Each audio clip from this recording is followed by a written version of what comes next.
Hi guys, welcome to the Grid Chat. I'm Ricky Avila and I'm here with a special guest. I don't want to say my name.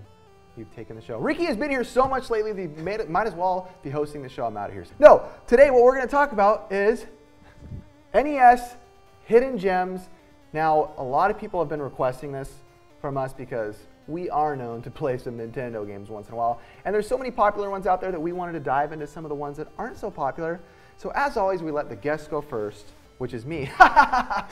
So I'm going to go first with Shadow of the Ninja, and it's a game that came out in 1990 by Natsume, and it's like a Ninja Gaiden game, but it's basically co-op. Do you remember the game? Did you ever play it with me? I think I did, but I briefly remember it, not really too much. Yeah, the game, it has great control, and something else that's really cool about the game is that the backgrounds in the game are really good for the NES. I know there's not a lot of power in the NES, but for the power they did have, they did a really good job, like the rain in the first level. It just looks really well, and it flows really well, especially for being an 8-bit console on the Nintendo. Highly recommend it. Not that many people talk about it. Shadow of the Ninja. Your turn. All right, for mine, we're going to go with Totally Rad, because it is totally rad. It is. It's a platformer, kind of like it's a copy of Mega Man. That's what I feel like. But it's not, because you get to turn into like these weird characters. On one, you get a wing and you start flying. You kind of start shooting. Do you know what I'm talking about? I do remember that, and I think it took us a while to figure out a lot of the power moves on that game. And it's definitely not as good as a Mega Man game, and I've even heard people talk bad about it before, saying the game sucks. So how do you feel about that? Not good. Me neither. But we like the game. We actually both played it together, and the first time we played it was actually together. Yeah. And we love the game. So another one I'm going to tell you guys about, actually one of my more favorites, I would say, is the Guardian Legend. Now this game was really cool. It's like a vertical shooter game as well as a top-down shooter. You play as a female in the game, which we've talked about before. Females in that time of the age, in like 1980s, there wasn't many lead characters as females besides Samus. So in this game, you play as a female who actually, you do like a top-down, kind of like Zelda, like Blaster Master, but also you can, when you go to the shooter levels, you transform into a shooter, and you start going through the levels like that, and it's a vertical shooter, and it's just a really good game that not that many people talk about. And another good thing for collectors, it's cheap. You should buy it for everybody out there. Maybe I should. Okay, Ricky, go ahead with your next one, sire. All right, for my next one, I'm going to go with Metal Storm. It was the first one. It was the first game platformer that had like a gravity flip. You understand what I'm saying? Yep.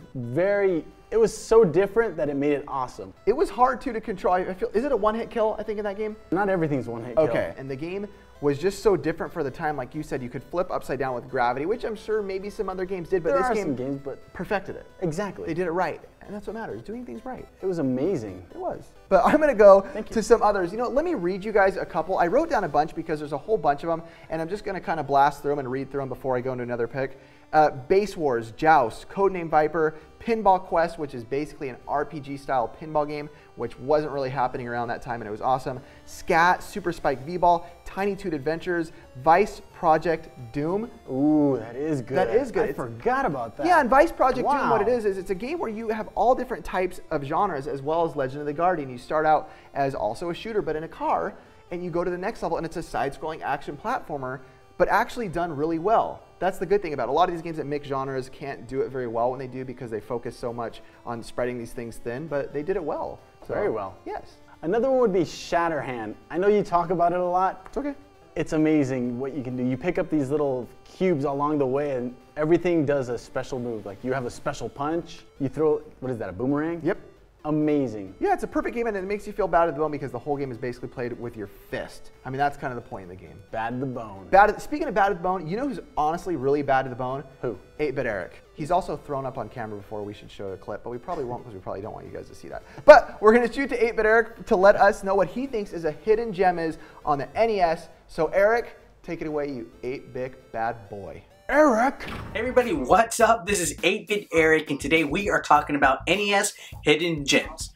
Now, my game is one of those that is still cheap, fun to play, and easy to find. Gremlins 2, The New Batch by Sunsoft.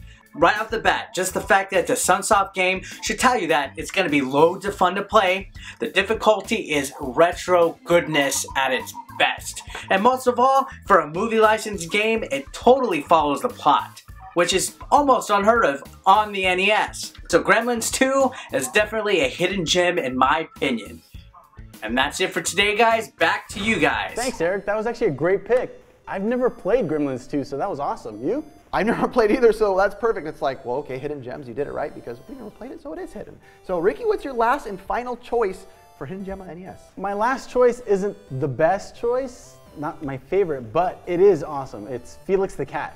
I agree. It's like a Mario, but with little hidden like power-ups. Exactly. Yeah, it's a good game. It's like a platformer side-scroller. Yeah. And like you said, it's not the best, but it's a good game. It's good. A lot of people, we told a couple people here on the office, and like, that is a good game. Why does nobody talk about that? So go play it. Another one that I want to say really fast, guys, before I have to go, is Gunsmoke. That's a game that needs to be played. It's a top-down shooter where you can just, it's a Capcom game, and it was just a really fun game. I won't even explain it. You guys need to just go play it and be excited for what comes, because it's good. We promise. And you know what our promises mean? What? You know what our promises hold to all of you? Nothing, because we have no value in what we say. Squat. It means squat. Oh, and you should try Mr. Gimmick. Mr. Gimmick. Awesome. Pokemon! That's not even a game I wanted to. But again, you guys, I'm Aaron Stepish, and thank you for joining us on the Grid Chat, and let us know some NES hidden gems that we didn't mention. There's so many good ones out there. Again, I'm Aaron Stepish, the Killzone King. Ha! And you're Ricky Avila. Let us know your hidden gems. Why you gotta hit me so hard, dude? I'll just hit you like I really do. Yeah. Goodbye.